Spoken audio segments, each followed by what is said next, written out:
رات کے سناٹے میں جب ہسپتال کی مردہ خاموشی آپ کی ہڈیوں تک اتر جائے اور آپ کو لگے کہ آپ اکیلے ہیں، تب بھی کچھ وارڈز ایسے ہوتے ہیں جہاں دیواروں میں چیخیں قید ہوتی ہیں، جہاں ہر بیڈ پر کوئی انتظار کر رہا ہوتا ہے اور جہاں موت صرف ایک آغاز ہوتی ہے۔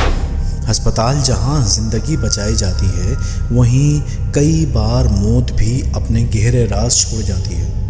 آج میں آپ کو ایک ایسی سچی کہانی سنانے جا رہا ہوں جو ایک سیکیورٹی گارڈ کے ساتھ ایک پرانے ہاسپٹل کے وارڈ میں پیش آئی اور اس نے اسے ہمیشہ کے لیے بدل دیا۔ یہ کہانی سننے کے بعد مجھے یقین ہے آپ ہاسپٹل کے خالی کوریڈورز میں ہر سائے سے ڈریں گے اور ہر دھیمی آواز میں ایک نئی چیخ سنیں گے۔ کیا آپ میں اتنی ہمت ہے کہ اس کہانی کو پورا سن سکیں؟ اور ایک بات یاد رکھیں، یہ کہانی اکیلے مت سنیے گا، اور اگر آپ اکیلے بیٹھے ہیں تو بہتر ہے کہ آیت الکرسی پڑھ لیں اور اپنے گرد ایک حصار کر لیں، کیونکہ آپ کو کیا معلوم، شاید کوئی آپ کے بالکل ساتھ بیٹھا ہو اور آپ کے ساتھ ہی یہ کہانی سن رہا ہو۔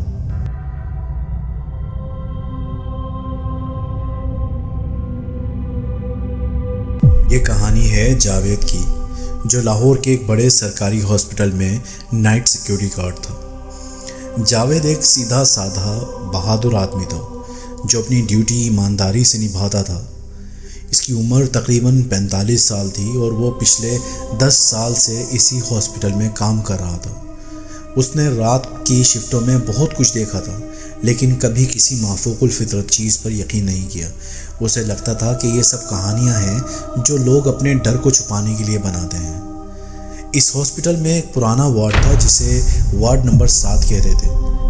یہ وارڈ کئی سالوں سے بند تھا اور اس میں کوئی مریض نہیں رکھا جاتا تھا۔ اس کے دروازے پر ہمیشہ ایک بڑا سا تالا لگا رہتا تھا۔ لوگوں میں اس وارڈ کے بارے میں عجیب و غریب کہانیاں مشہور تھیں کہ یہ ہانٹڈ ہے اور رات کو وہاں سے عجیب و غریب آوازیں آتی ہیں۔ کچھ لوگ تو یہاں تک کہتے تھے کہ انہوں نے رات کو وارڈ کے اندر سے بچوں کے رونے کی آوازیں سنی ہیں اور کبھی کبھی پرانے ڈاکٹرز کی چیخیں بھی۔ جاوید نے ان باتوں کو کبھی سنجیدگی سے نہیں لیا۔ اسے لگتا تھا کہ یہ سب کہانیاں ہیں جو لوگوں نے خود بنائی ہیں تاکہ اس وارڈ سے دور رہیں۔ ایک رات ہسپتال میں بہت رش تھا اور سیکیورٹی سٹاف کم تھا۔ سردیوں کی وہ رات بہت ٹھنڈی تھی اور باہر تیز ہوا چل رہی تھی۔ ہاسپٹل کے دوسرے وارڈز میں بھی اوور لوڈ تھا اور ایمرجنسی میں نئے مریض مسلسل آ رہے تھے۔ سپروائزر، جو خود بھی تھوڑا پریشان اور تھکا ہوا لگ رہا تھا، اس نے جاوید کو وارڈ نمبر 7 کی ڈیوٹی پر لگا دیا۔ اس نے جاوید سے کہا، جاوید، وارڈ نمبر 7 کو ایک بار چیک کر لو۔ ویسے تو وہاں کچھ نہیں ہوتا، بس ایک روٹین چیک ضروری ہے۔ پچھلے ہفتے کچھ لوگوں نے شکایت کی تھی کہ وہاں سے عجیب آوازیں آ رہی ہیں۔ جاوید نے پہلے تو تھوڑا ہچکچایا، اس کے دل میں ایک انچانا ڈر بیٹھ گیا، لیکن ڈیوٹی تھی تو اس نے قبول کر لی۔ اس نے اپنی ٹارچ آن کی اور واکی ٹاکی چیک کیا اور وارڈ کی طرف چل پڑا۔ رات کے تقریباً 11 بج رہے تھے جب وہ وارڈ نمبر 7 کی گیٹ پر پہنچا۔ وارڈ کا گیٹ زنگ آلود تھا اور اس پر ایک بڑا سا پرانا تالا لگا ہوا تھا۔ تالے پر گرد کی موٹی تہ جمی ہوئی تھی، جیسے اسے کئی سالوں سے کھولا نہ گیا ہو۔ ہوا میں ایک عجیب سی خنکی تھی اور اس کے کپڑوں میں سے گزر کر ہڈیوں تک اتر رہی تھی۔ سپروائزر نے اسے چابی دی اور کہا کہ اندر جا کر چیک کر لے کہ سب کچھ ٹھیک ہے یا نہیں۔ جاوید نے تالا کھولا اور گیٹ کو آہستہ سے دھکیلا۔ گیٹ کے کھلتے ہی ایک چرچراہٹ کی آواز آئی جو پورے ہاسپٹل میں گونج گئی اور اس کے بعد ایک خوفناک خاموشی چھا گئی۔ اندر قدم رکھتے ہی اسے ایک عجیب سی اسمیل محسوس ہوئی، جیسے بہت پرانی دوائیوں اور کسی پرانے خون کی ملی جلی بو ہو، اور یہ بو اتنی شدید تھی کہ اس کا سانس لینا مشکل ہو گیا۔ وارڈ کے اندر کا ماحول بہت ڈارک اور ڈپریسنگ تھا۔ بیڈز پر سفید چادریں پڑی تھی جو گرد سے بھری ہوئی تھی اور ان پر کالے دھبے پڑے تھے جیسے پرانے خون کے نشان ہوں۔ کھڑکیوں پر کالے پردے لٹک رہے تھے جو ہوا میں ہلکے ہلکے جھول رہے تھے۔ حالانکہ کوئی ہوا نہیں چل رہی تھی، اسے لگا جیسے اس وارڈ کا درجہ حرارت باہر کے موسم سے کئی گنا کم ہے، جیسے وہ کسی فریزر میں داخل ہو گئے۔ جاوید نے اپنی ٹارچ آن کی اور وارڈ کے اندر چلنا شروع کیا۔ اس نے ہر کمرہ چیک کیا، سب خالی تھے۔ بیڈز پر لگے پرانے میٹرز اور مشینیں بھی گرد سے اٹی ہوئی تھیں۔ کچھ مشینوں کی تاریں ٹوٹی ہوئی تھی اور کچھ پر زنگ لگا ہوا تھا۔ وہ آہستہ آہستہ آگے بڑھتا گیا اور ہر قدم پر اس کے جوتوں کی آوازیں خالی وارڈ میں گونج رہی تھی، جو اس کے اپنے ہی دل کی دھڑکن کو تیز کر رہی تھی۔ اسے لگا جیسے اس کے قدموں کی آواز کے ساتھ کوئی اور آواز بھی چل رہی ہے، بہت دھیمی، جیسے کوئی اس کے پیچھے پیچھے گھسیٹ رہا ہو۔ اچانک اسے اپنے پیچھے کسی کے قدموں کی آواز سنائی دی، ٹھک ٹھک ٹھک۔ آواز بہت دھیمی تھی، جیسے کوئی ننگے پاؤں پتھر کے فرش پر چل رہا ہو۔ جاوید نے فوراً پیچھے مڑ کر دیکھا، لیکن وہاں کوئی نہیں تھا۔ اس نے ٹارچ کی روشنی چاروں طرف گھمائی، لیکن صرف خالی بیڈز اور تاریکی تھی۔ اسے لگا شاید یہ اس کا وہم ہے۔ اس نے خود کو تسلی دی کہ یہ سب تھکن کی وجہ سے ہو رہا ہے۔ وہ دوبارہ آگے بڑھا اور اس بار اسے کسی کی سرگوشیاں کرنے کی آواز سنائی دی، مدد کرو، مجھے بچاؤ۔ آواز اتنی دھیمی تھی کہ وہ بمشکل سن پایا، لیکن اس نے اسے واضح طور پر سنا۔ آواز وارڈ کے آخری کونے سے آ رہی تھی، جہاں ایک چھوٹا سا اسٹور روم تھا۔ جاوید کا دل زور زور سے دھڑکنے لگا۔ اس نے سوچا کہ شاید کوئی چور چھپا ہو، لیکن چور مدد کیوں مانگے گا؟ اس نے اپنے واکی ٹاکی پر سپروائزر کو کال کرنے کی کوشش کی، لیکن سگنل نہیں آ رہا تھا۔ اس نے کئی بار کوشش کی، لیکن واکی ٹاکی پر صرف عجیب سی آواز آ رہی تھی کر کی، جسے جب سگنل نہیں آتا تو اس کی، اور پھر بالکل خاموشی ہو جاتی۔ اسے لگا جیسے کوئی انویزیبل فورس اسے باہر کی دنیا سے کاٹ رہی ہے، جیسے اس وارڈ نے اسے اپنے اندر قید کر لیا۔ اس نے ہمت کر کے اسٹور روم کی طرف قدم بڑھائے۔ جیسے جیسے وہ قریب پہنچا، آوازیں تیز ہوتی گئیں، اور اب وہ ہنسی اور سسکی کا مکسچر لگ رہی تھی، جیسے کوئی بچہ رو رہا ہو اور ہنس رہا ہو۔ یہ آوازیں اس کے دماغ میں گونج رہی تھی، اسے پاگل کر رہی تھی۔ اسٹور روم کا دروازہ بند تھا اور اس پر ایک پرانا زنگ آلود تالا لگا ہوا تھا۔ تالے پر بھی گرد کی موٹی تہ جمی ہوئی تھی۔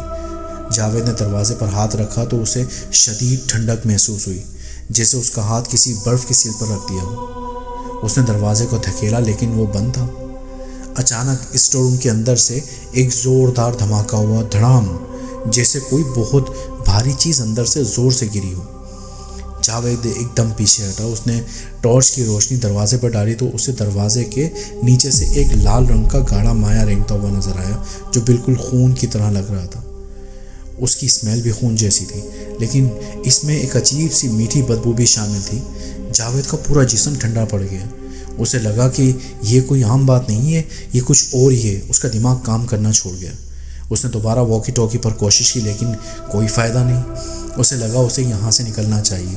وہ تیزی سے واپس گیٹ کی طرف بھاگا۔ جیسے ہی وہ وارڈ کے بیچ میں پہنچا، وارڈ کی ساری لائٹس اچانک جلنے اور بجھنے لگی، کبھی جلتی کبھی بجھتی۔ ہر بار جب لائٹ بجھتی تو وارڈ میں ایک عجیب سی شکل نظر آتی، اور جب جلتی تو غائب ہو جاتی۔ یہ شکلیں کبھی بچوں کی طرح لگتی تو کبھی بوڑھے لوگوں کی، اور ان کے چہرے خوفناک تھے۔ اسی دوران اسے ہر بیڈ پر کسی کے لیٹے ہونے کا احساس ہوا۔ اس نے ڈرتے ڈرتے ایک بیڈ کی طرف دیکھا تو اسے ایک سایہ دار شکل نظر آئی، جو بیڈ پر لیٹی تھی اس کی طرف ہی گھور رہی تھی۔ اس کی آنکھیں سرخ انگاروں کی طرح چمک رہی تھیں، اور اس کے چہرے پر ایک خوفناک بے جان مسکراہٹ تھی۔ وہ شکل آہستہ آہستہ بیڈ سے اٹھنے لگی، اس کی ہڈیاں چرچرا رہی تھیں۔ جاوید نے ایک چیخ ماری اور بھاگنے لگا۔ اس کے پیچھے سے ایک خوفناک ہنسی گونجی جو وارڈ کی دیواروں میں ٹکرا رہی تھی، اور اس ہنسی میں بچوں کے رونے کی آوازیں بھی شامل تھیں۔ اسے محسوس ہوا جیسے کوئی اس کا پیچھا کر رہا ہو۔ اس نے پیچھے مڑ کر نہیں دیکھا، بس بھاگتا رہا۔ گیٹ کے قریب پہنچ کر اس نے دیکھا گیٹ خود بخود بند ہو چکا تھا اور تالا دوبارہ لگ چکا تھا۔ تالا پہلے سے بھی زیادہ مضبوط لگ رہا تھا، جیسے کسی نے اسے اندر سے بند کر دیا ہو۔ جاوید نے پوری طاقت سے گیٹ پر دستک دی، چیخا، لیکن اس کی آواز وارڈ سے باہر نہیں جا رہی تھی۔ اسے محسوس ہوا جیسے وارڈ کی دیواریں اسے نگل رہی ہیں۔ اس کے پیچھے سے قدموں کی آوازیں تیز ہوتی گئیں اور وہ خوفناک ہنسی قریب آتی گئی۔ اسے لگا جیسے کوئی اس کی گردن پر سانس لے رہا ہو۔ اس کے بالوں میں ٹھنڈی مرجھایا ہوا ہاتھ محسوس ہوا۔ اس نے اپنی آنکھیں بند کر لی۔ اسے لگا کہ اب وہ بچ نہیں پائے گا، اور اس کے دماغ میں صرف ایک ہی خیال تھا کہ میں یہاں مر جاؤں گا۔ اچانک اس نے گیٹ کے بالکل پاس فرش پر ایک پرانی زنگ آلود کلہاڑی پڑی دیکھی۔ اسے یاد آیا کہ ہسپتال کے اسٹور روم میں ایسی کلہاڑیاں پرانے سامان کو توڑنے کے لیے رکھی ہوتی تھی، لیکن یہ یہاں کیسے آئی؟ اس نے پوری طاقت سے کلہاڑی اٹھائی اور تالے پر دے ماری۔ تالا ایک ہی وار میں ٹوٹ گیا اور گیٹ کھل گیا۔ وہ تیزی سے باہر نکلا اور گیٹ کو زور سے بند کر دیا۔ وہ ہانپ رہا تھا، اس کا جسم پسینے سے شرابور تھا اور کانپ رہا تھا۔ اس کے چہرے پر خوف کے گہرے نشانات تھے، اس کی آنکھیں باہر کو نکل رہی تھی۔ اس کے ہاتھ پر جہاں اس نے کلہاڑی پکڑی تھی وہاں پر ایک عجیب سا کالا نشان پڑ گیا تھا جو چل رہا تھا، جیسے کسی نے اسے گرم لوہے سے داغا ہو۔ وہ ہسپتال کے مین گیٹ کی طرف بھاگا اور وہاں پہنچ کر سیکیورٹی روم میں گر گیا۔ سپروائزر اور دوسرے گارڈز اسے دیکھ کر حیران رہ گئے۔ جاوید نے انہیں ساری بات بتائی۔ سپروائزر نے پہلے تو اسے پاگل سمجھا اور کہا کہ تم نے زیادہ کام کر لیا ہے، لیکن جب اس نے جاوید کے چہرے پر خوف دیکھا، اس کی کانپتی ہوئی حالت اور اس کے ہاتھ پر پڑا وہ کالا نشان دیکھا تو وہ بھی پریشان ہو گیا۔ اس نے جلدی سے ہاسپٹل کے پرانے ریکارڈز اور وارڈ نمبر 7 کی فائلیں نکلوائیں۔ ان فائلز میں وارڈ نمبر 7 کی ایک بہت پرانی اور خوفناک کہانی تھی کہ کئی سال پہلے برٹش راج کے دوران میں وہاں ایک ڈاکٹر ولیمز نے کچھ مریضوں پر غیر قانونی اور انتہائی ظالمانہ تجربات کیے تھے۔ وہ ذہنی مریضوں اور بے گھر لوگوں کو اغوا کر کے لاتا تھا اور ان پر ایسے تجربات کرتا تھا جو انسانیت کے خلاف تھے۔ ان تجربات کی وجہ سے کئی مریض پراسرار طریقے سے مر گئے تھے۔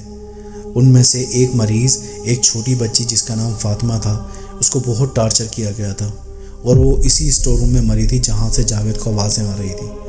اس کی روح کو وہاں قید کر دیا گیا تھا تاکہ وہ ڈاکٹر کے تجربات کا راز نہ کھول سکے۔ کہتے ہیں کہ ڈاکٹر ولیمز کو اس کے گناہوں کی سزا ملی اور اس نے خودکشی کر لی تھی اور اس کی روح بھی اسی وارڈ میں بھٹکتی ہے۔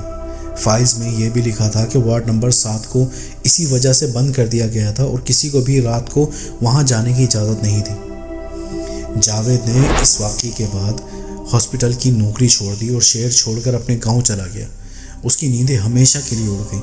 اسے رات کو خواب میں وہی چیخیں، وہی ہنسی اور وہ سرخ آنکھیں محسوس ہوتی تھیں۔ وہ اب بھی رات کو اکیلے نہیں سو سکتا، ہر سائے سے ڈرتا ہے اور اس کے ہاتھ پر وہ کالا نشان آج بھی موجود ہے جو اسے اس خوفناک رات کی یاد دلاتا ہے۔ اسے یقین ہے کہ اس رات اس نے کسی انسان کو نہیں دیکھا بلکہ کسی ایسی چیز کا سامنا کیا تھا جو اس دنیا کی نہیں تھی، اور وہ چیز آج بھی اسے دیکھ رہی ہے۔ اسے اکثر محسوس ہوتا ہے جیسے کوئی اسے دیکھ رہا ہے، اور کبھی کبھی اسے اپنے کانوں میں وہی دھیمی سرگوشی سنائی دیتی ہے کہ تم اکیلے نہیں ہو، تم اکیلے نہیں ہو۔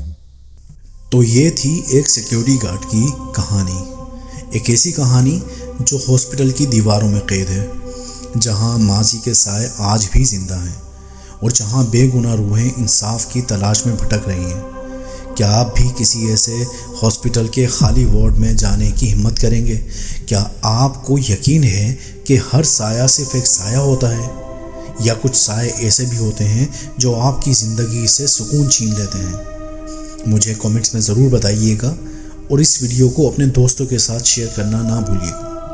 اور اگر آپ کو یہ کہانی پسند آئی ہو اور آپ کے پاس بھی کوئی ایسی سچی کہانی یا انسیڈنٹ ہے جو آپ ہم سے شیئر کرنا چاہتے ہیں تاکہ ہم اسے اپنے چینل پر سنا سکیں، تو اسے ڈسکرپشن میں دیے گئے ہمارے ای میل ایڈریس یا واٹس ایپ پر ارسال کیجیے گا۔ اور ہاں، اس کہانی کو لائک اور سبسکرائب کرنا مت بھولیے گا۔